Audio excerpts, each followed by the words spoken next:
Hello मेरे प्यारे दोस्त, कैसे हो आप लोग। तो हम आपके बीच में आ गए हैं क्लास 9th का यूनिट 3 जिसका नाम है परमाणु एवं अणु।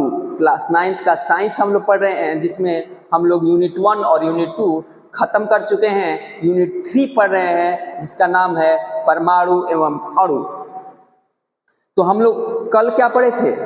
कल पढ़ा था परमाणु द्रव्यमान के बारे में। क्या पढ़े थे सर? तो डाल्टन साहब बोले थे, क्या बोले थे सर, कि कोई भी तत्व है उसका एक अभिलक्षणिक परमाणु द्रव्यमान होता है। हर एक तत्व का, कोई भी तत्व है उसका एक अभिलक्षणिक परमाणु द्रव्यमान होता है। मतलब कोई भी तत्व है उसका एक परमाणु द्रव्यमान होता है।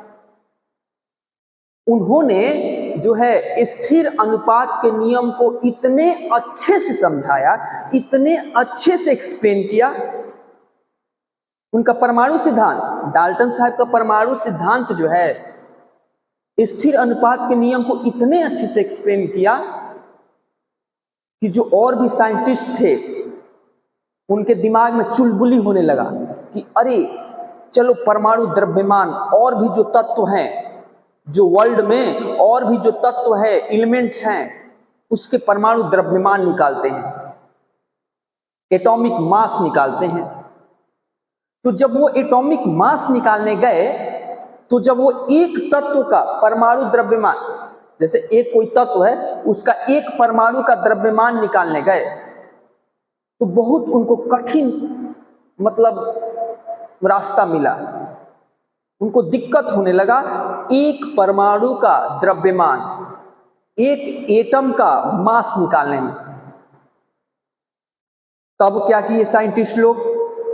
तब जो साइंटिस्ट लोग हैं रिलेटिव एटॉमिक मास निकालने के लिए सोचे, रिलेटिव परमाणु द्रव्यमान निकालने के लिए सोचे, क्योंकि एक परमाणु का द्रव्यमान निकालना बहुत ज्यादा कठिन हो रहा था।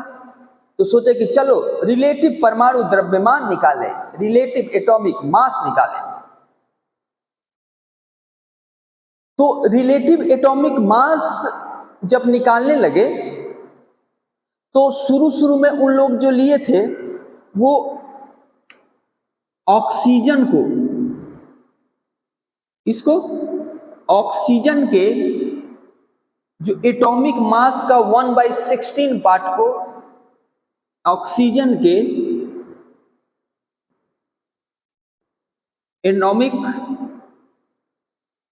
मास के 1/16 पार्ट को क्या लिया? परमाणु द्रव्यमान इकाई। क्या लिया? परमाणु द्रव्यमान इकाई लिया। परमाणु द्रव्यमान इकाई लिया, एटॉमिक मास यूनिट, AMU। जैसे किसी चीज को नापने के लिए यूनिट होता है ना, यूनिट, यूनिट समझ रहे हो? जैसे ये 2 kg है, जैसे किसी भार को नापने केजी में नापा जाता है, उसी तरह से परमाणु का द्रव्यमान, एटम का मास, एटॉमिक मास यूनिट में पहले नापा जाता था। शुरू में एटॉमिक मास यूनिट में। तो एटॉमिक मास यूनिट को शुरू में क्या लिया गया? एटॉमिक मास यूनिट को शुरू में क्या लिया गया? तो ऑक्सीजन के 1/16 पार्ट को एटॉमिक मास यूनिट लिया गया। 1/16 पार्ट को एक कॉमन नहीं लेते हैं कि इसी को बेस मान के सबका परमाणु द्रव्यमान निकालेंगे। समझ रहे हो? माने ऑक्सीजन के 1/16, ऑक्सीजन के एक परमाणु द्रव्यमान, ऑक्सीजन के एक परमाणु का द्रव्यमान का 1/16, ऑक्सीजन के एक परमाणु का द्रव्यमान का 1/16 को परमाणु द्रव्यमान इकाई लिया गया, AMU लिया गया, एटॉमिक मास यूनिट लिया गया। सर ऑक्सीजन को ही क्यों लिया गया? क्योंकि जो ऑक्सीजन था ना वो मैक्सिमम तत्व से, मैक्सिमम एलिमेंट से रिएक्शन करता था। मैक्सिमम एलिमेंट से क्या करता था, रिएक्शन करता था। और क्या बात था सर, जब इसके कंपैरिजन में किसी भी तत्व का, किसके कंपैरिजन में, ऑक्सीजन के एटॉमिक मास के 1/16 पार्ट के कंपैरिजन में किसी तत्व का जब एटॉमिक मास निकाला जाता था तो मैक्सिमम में वो पूर्णांक में आ रहा था, समझे, पूर्णांक में, इंटीजर में आ रहा था, दशमलव में नहीं आ रहा था। क्योंकि जब हम परमाणु द्रव्यमान निकालने जाते हैं, परमाणु द्रव्यमान, तो मैक्सिमम कोशिश करते हैं जब एटॉमिक मास निकालने जाते हैं,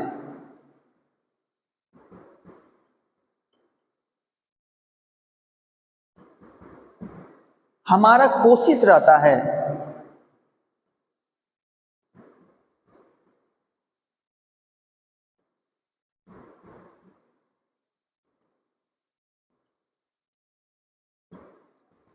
कि ये जो है पूर्णांक में आए, इंटीजर में आए, या पूर्णांक के नजदीक आए, बहुत ज्यादा दशमलव ना आए, पूर्णांक आए या पूर्णांक के नियरेस्ट आए, लगभग में आए। समझ में आ रहा है? ठीक है, ये कोशिश किया जा रहा था और ये ऑक्सीजन के साथ हो रहा था, ऑक्सीजन के साथ हो रहा था। जब ऑक्सीजन के 1/6 को एज अ स्टैंडर्ड लिया जा रहा था, एज अ मानक लिया जा रहा था, किस लिए मानक लिया जा रहा था सर, तो रिलेटिव एटॉमिक मास निकालने के लिए, रिलेटिव परमाणु द्रव्यमान निकालने के लिए, सापेक्षिक परमाणु द्रव्यमान निकालने के लिए, सापेक्षिक परमाणु द्रव्यमान निकालने के लिए, क्या सर, सापेक्षिक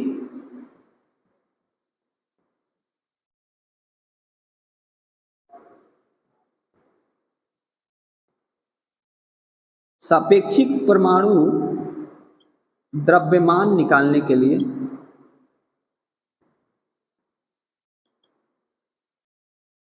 शुरू में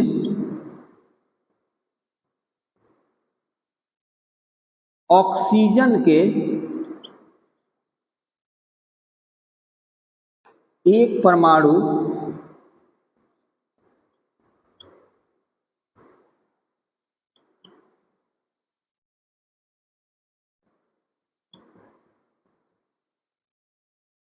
पार्ट को स्टैंडर्ड माना गया।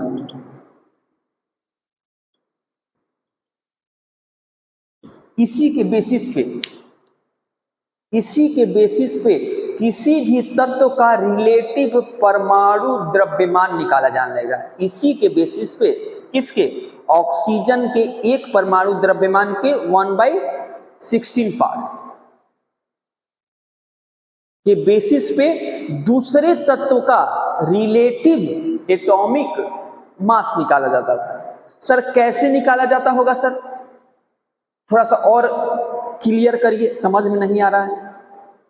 तो क्या किया जाता था कि जैसे मान लो किसी तत्व का रिलेटिव एटॉमिक मास निकालना है ना, किसी भी तत्व का रिलेटिव एटॉमिक मास निकालना है, तो उस तत्व के एवरेज एटॉमिक मास को, उस तत्व के एवरेज एटॉमिक मास को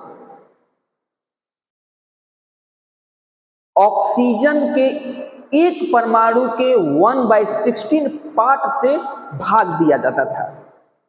क्या किया जाता था सर, तो किसी भी तत्व के रिलेटिव परमाणु द्रव्यमान निकालने के लिए उस तत्व के एवरेज एटॉमिक मास को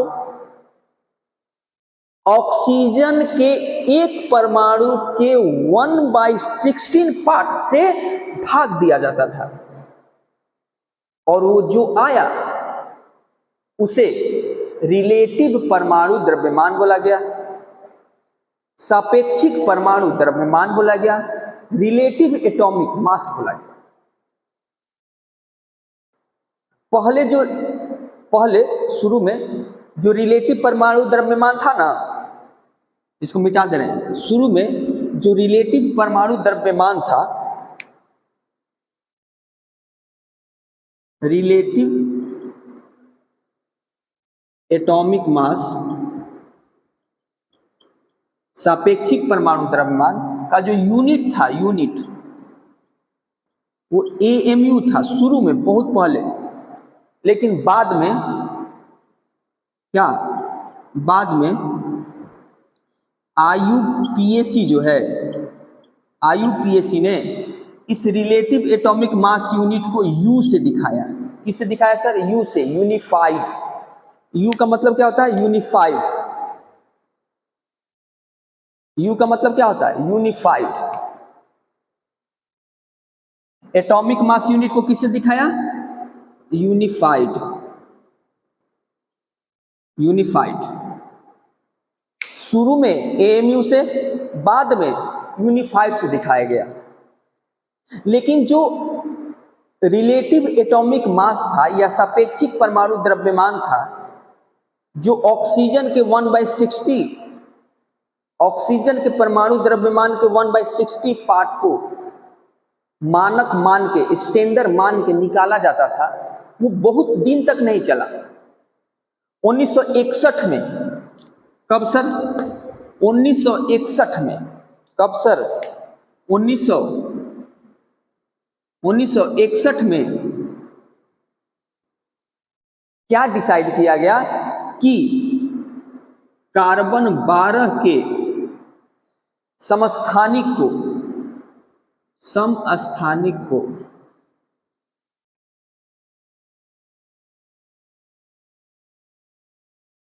परमाणु द्रव्यमान इकाई का मानक माना जाएगा।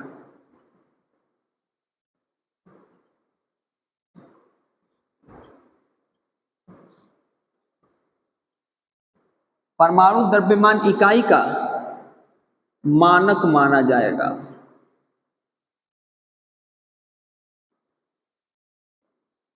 कब किया गया? 1961 में। उससे पहले ऑक्सीजन को ही लिया जाता था, लेकिन 1961 में यह डिसाइड किया गया कि भैया जो कार्बन 12 है हम उसके अनुसार चलेंगे, ऑक्सीजन जो 16 है O16 उसके अनुसार नहीं चलेंगे। किसके अनुसार चलेंगे सर? कार्बन 12 के अनुसार चलेंगे। तो अब ये जो परमाणु द्रव्यमान इकाई है, अब क्या लेंगे? उस समय तो जब ऑक्सीजन 16 को ले रहे थे, तो ऑक्सीजन के एक परमाणु द्रव्यमान के 1/16 पार्ट को ले रहे थे। तो अब क्या लेंगे सर? तो बउआ सेम चीज है। अब जो लोगे कार्बन 12 के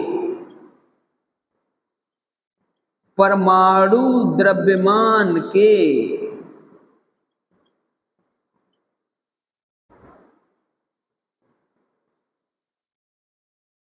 के 1/12 भाग,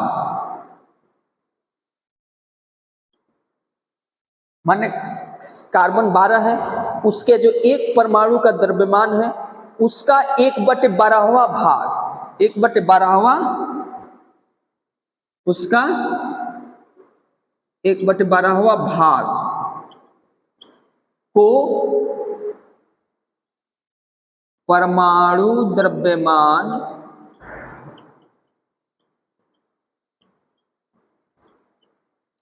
इकाई लेंगे। क्या लेंगे? पहले क्या ले रहे थे? ऑक्सीजन 16 के परमाणु द्रव्यमान के 1/16वां भाग को परमाणु द्रव्यमान इकाई ले रहे थे। लेकिन 1961 में यह डिसाइड हुआ कि भैया ऑक्सीजन 16 का नहीं लेंगे, कार्बन 12 के परमाणु द्रव्यमान के 1/12वें भाग को परमाणु द्रव्यमान इकाई लेंगे। अब जो रिलेटिव एटॉमिक मास निकालेंगे, इसके बेसिस पे निकालेंगे, ऑक्सीजन 16 के बेसिस पे नहीं निकालेंगे। बात क्लियर हो रहा है कि नहीं? मैं कोरिलेट करा रहा हूं आपको दोनों चीज से, जो पहले होता था वो अब हो रहा है, जो उससे कोरिलेट कर रहा हूं, आप समझो। क्या हुआ कि अब हम कार्बन 12 के परमाणु द्रव्यमान लेंगे, ऑक्सीजन 16 के परमाणु द्रव्यमान को हम इग्नोर करते हैं। तो इसके बेसिस पे रिलेटिव एटॉमिक मास को डिफाइन किया गया। रिलेटिव एटॉमिक मास को डिफाइन किया गया। रिलेटिव एटॉमिक मास को सापेक्षिक परमाणु द्रव्यमान को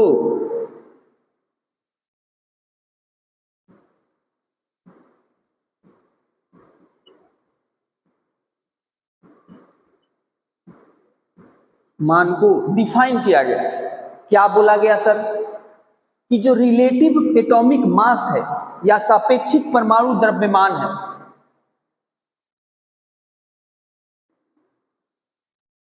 किसी भी तत्व का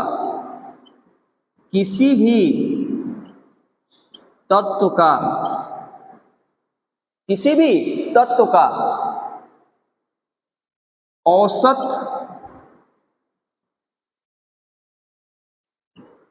परमाणु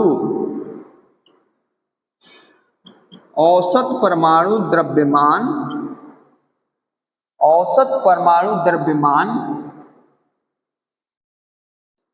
सापेक्षिक परमाणु द्रव्यमान किसी भी तत्व का औसत परमाणु द्रव्यमान और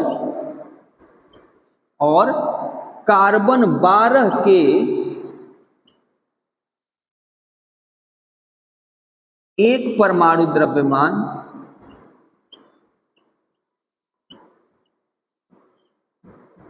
या परमाणु द्रव्यमान लिखिए ना, कार्बन 12 के परमाणु द्रव्यमान के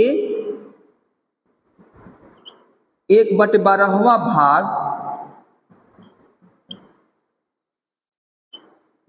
के अनुपात के बराबर होगा।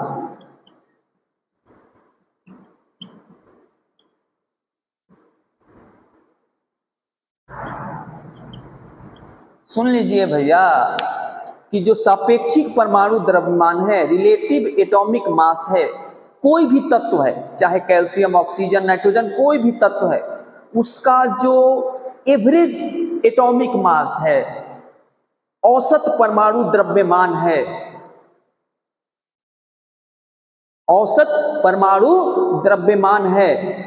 उसमें आप कार्बन 12 के परमाणु द्रव्यमान के 1/12वें भाग से जब भाग देते हो तो वो रिलेटिव परमाणु द्रव्यमान आता है। फिर से पकड़ना कि रिलेटिव एटॉमिक मास जो है, किसी भी तत्व के एवरेज एटॉमिक मास को, एवरेज औसत परमाणु द्रव्यमान को कार्बन 12 के परमाणु द्रव्यमान के 1/12वें भाग से भाग देना है।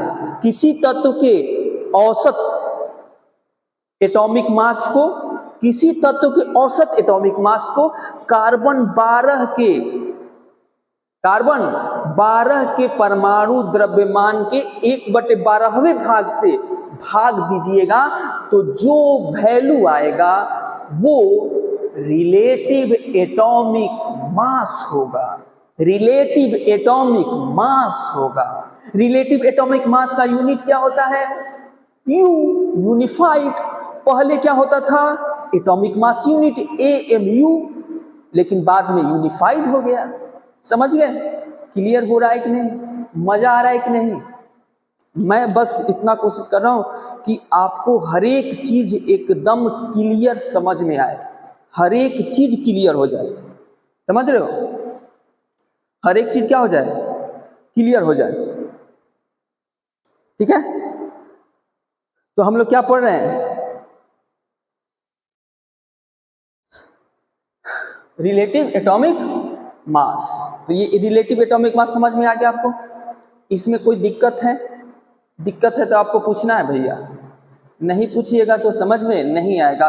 फिर से बता देता हूं, रिलेटिव एटॉमिक मास किसी तत्व के एवरेज एटॉमिक मास के, किसी तत्व के एवरेज एटॉमिक मास को, किसी तत्व के एवरेज एटॉमिक मास को कार्बन 12 के, क्या?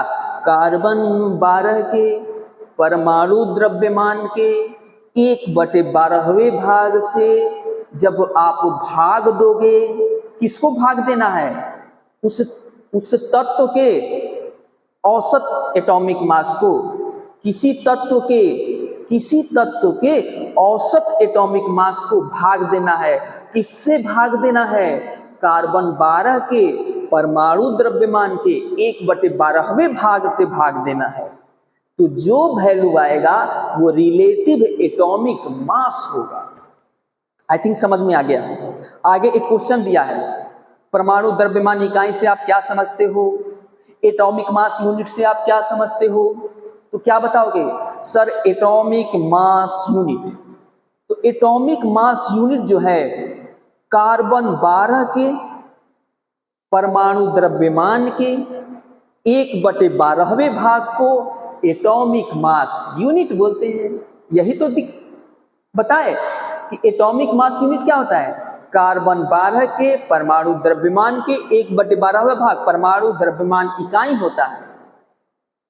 और रिलेटिव एटॉमिक मास क्या होता है? किसी तत्व के एवरेज एटॉमिक मास को परमाणु द्रव्यमान इकाई से भाग दे दो, जो आएगा वो रिलेटिव एटॉमिक मास होगा।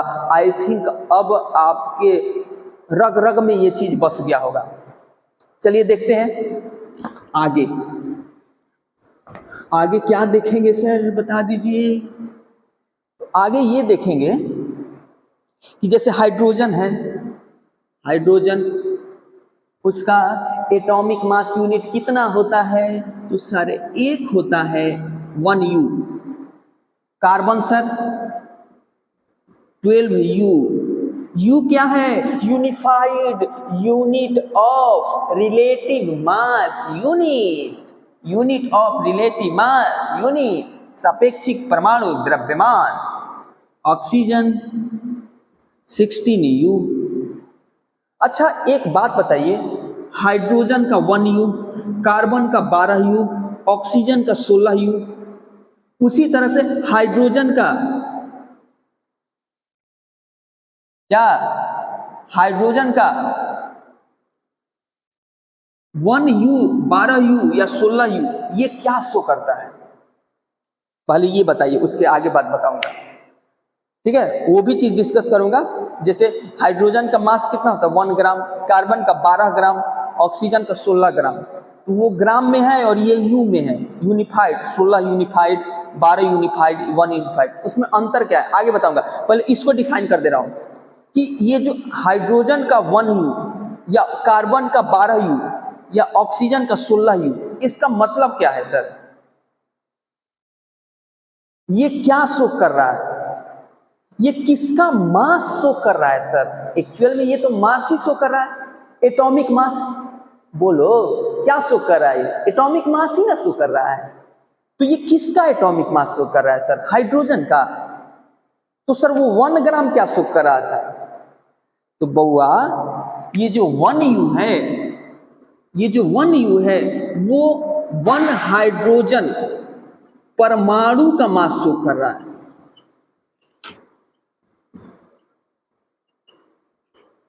जो 1 यूनिफाइड है, 1 यूनिफाइड एक हाइड्रोजन के परमाणु का मास शो कर रहा है। एक हाइड्रोजन के परमाणु। ये जो कार्बन 12U है वो एक कार्बन के परमाणु को शो कर रहा है। एक कार्बन के परमाणु।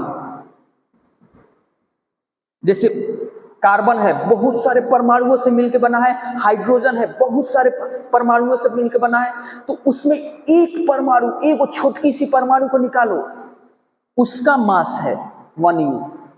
एक छोटकी से कार्बन के परमाणु निकालो, उसका मास है 12U। एक छोटकी सी ऑक्सीजन का निकालो, उसका मास है 16U। समझ रहे हो? अब वही जो 1 ग्राम शो करते हैं, 12 ग्राम से जो करते हैं, वो जो है वो 1 मोल का मास होता है। मतलब 6.022 10 के पावर 23 परमाणु का मास होता है। 6 पॉइंट अवगाद्रो नंबर, आगे पढ़ाऊंगा अवगाद्रो नंबर। जो 1 ग्राम होता है, जैसे मान लो हाइड्रोजन का मास आप लोग सुने होंगे 1 ग्राम, कार्बन का मास 12 ग्राम, तो उस 12 ग्राम में कितने परमाणु, उस 12 ग्राम में कितने परमाणु, तो 6.022 10 के पावर 23 एटम्स। तो ये जो U है यूनिफाइड, ये एक्चुअली एक परमाणु का द्रव्यमान शो करता है बउआ, एक परमाणु का, हाइड्रोजन के एक परमाणु का, कार्बन के एक परमाणु का, ऑक्सीजन के एक परमाणु का। क्लियर हुआ? मजा जरूर आया होगा, एकदम नया चीज बता रहा हूं आपको। उसी तरह क्लोरीन का कितना होता है, क्लोरीन, इसका ध्यान रखिएगा, पूछता है एग्जाम में, 25.5 U, मतलब एक क्लोरीन परमाणु का द्रव्यमान, एक छुटकी से जो एक क्लोरीन है उसका परमाणु का द्रव्यमान 35.5 U यूनिफाइड होता है। समझे? और भी बहुत सारा चीज होता है, सल्फर का 32 होता है, सल्फर का 32। और बताइए सर, सोडियम का 23, सोडियम का 23, सोडियम का 23 U, सोडियम का 23 U, याद रखिएगा। सोडियम के एक परमाणु का द्रव्यमान, मैग्नीशियम का 24, ऑक्सीजन का 16, नाइट्रोजन का 14, मैग्नीशियम का 24, ऑक्सीजन का 16, नाइट्रोजन का 14, कार्बन का 12, कैल्शियम का 40, कैल्शियम का 40 U, मैग्नीशियम का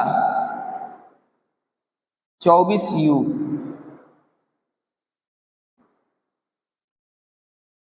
सल्फर का बता दिए, कार्बन नाइट्रोजन का 14 U। ठीक है, ये क्या है, एक परमाणु का द्रव्यमान है, क्या है, एक परमाणु का द्रव्यमान है, नोट डाउन कर लीजिएगा। अब आगे देखते हैं कि जो परमाणु है, जो परमाणु पाए जाते हैं उनका अस्तित्व क्या है, वो कैसे पाए जाते हैं, आजाद पाए जाते हैं या किसी के साथ बंधे हुए रहते हैं। समझे? परमाणु जो है, ये जो धरती पे, इस पृथ्वी पे परमाणु का अस्तित्व क्या है, परमाणु कैसे पाए जाते हैं, चलिए देखते हैं। धरती पे परमाणु कैसे पाए जाते हैं सर, परमाणु का अस्तित्व क्या है, वो जन्म लिया है तो फ्री जन्म लिया है या कोई बंधन में जन्म लिया है। तो जो अधिकांश, जो मैक्सिमम तत्व के जो परमाणु होते हैं,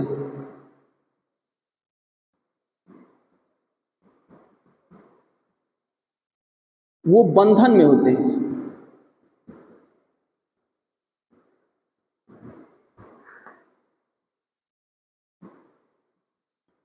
मैक्सिमम तत्व के परमाणु जो होते हैं वो बंधन में होते हैं, वो फ्री नहीं होते हैं। समझे? ठीक है, वो बंधन में होते हैं। किसके बंधन में होते हैं सर, कैसे बंधन में होते हैं सर, शादी के बंधन में होते हैं कि कैसे बंधन में होते हैं सर? तो वो जो है वो अणु या आयन, या तो मॉलिक्यूल या आयंस के बंधन में होते हैं। मतलब या तो वो मॉलिक्यूल के फॉर्म में होते हैं, या जैसे परमाणु छुट्टा आजाद नहीं होता है, जैसे कैल्शियम का परमाणु है एकदम छुट्टा है, फ्री घूम रहा है, ऐसा नहीं होता है। वो कोई ना कोई कंपाउंड के फॉर्म में होगा, मतलब अणु के फॉर्म में होगा, मॉलिक्यूल के फॉर्म में होगा, या आयंस के फॉर्म में होंगे, फ्री नहीं होंगे। जैसे नमक है NaCl, उसको तोड़ोगे भी ना तो Na+ और Cl- रहता है। ऐसा नहीं कि Na बना दिया या Cl बना दिया क्लोरीन, नहीं, वो तो या तो आयंस रहेंगे, जैसे NaCl है उसको तोड़ो तो Na+ और Cl- बनता है, वो फ्री नहीं रहते, आजाद नहीं होते। या तो मॉलिक्यूल के फॉर्म में होंगे, मतलब जितने तत्व आपको पृथ्वी पर मिलते हैं मैक्सिमम, वो मॉलिक्यूल के फॉर्म में होते हैं, फ्री नहीं मिलते हैं, समझे? वो फ्री नहीं रहते हैं या आयंस के फॉर्म में होते हैं। लेकिन हम क्या बोले, अधिकांश, मैक्सिमम, इसका मतलब कुछ ना कुछ तो फ्री रहते होंगे, कुछ ना कुछ तो फ्री रहते होंगे। उसमें आप एग्जाम्पल में ले सकते हैं, जो फ्री रहते हैं, जो फ्री रहते हैं वो सोना का या एजी का, इसके मॉलिक्यूल, इसके जो एटम्स है वो मतलब, समझे, ये स्वतंत्र रूप में पाया जाता है, ठीक है। जो एयू है और एजी है वो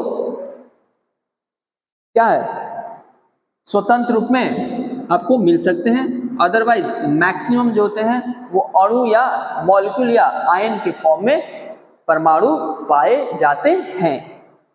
तो आज यहां तक हमने परमाणु का सारा तहस नहस कर दिया, सारा ऑपरेशन कर दिया है। कल से हम अणु के बारे में, मॉलिक्यूल के बारे में पढ़ेंगे, ठीक है। यदि आपको मेरे लेक्चर में कोई भी चीज़ समझ में ना आया हो तो कमेंट जरूर कीजिए, लाइक जरूर कीजिए और बताइए। यदि आपको कोई चीज़ समझ में नहीं आ रहा तो मैं और अच्छे से समझाने का आपको कोशिश करूंगा। जय हिंद, जय भारत।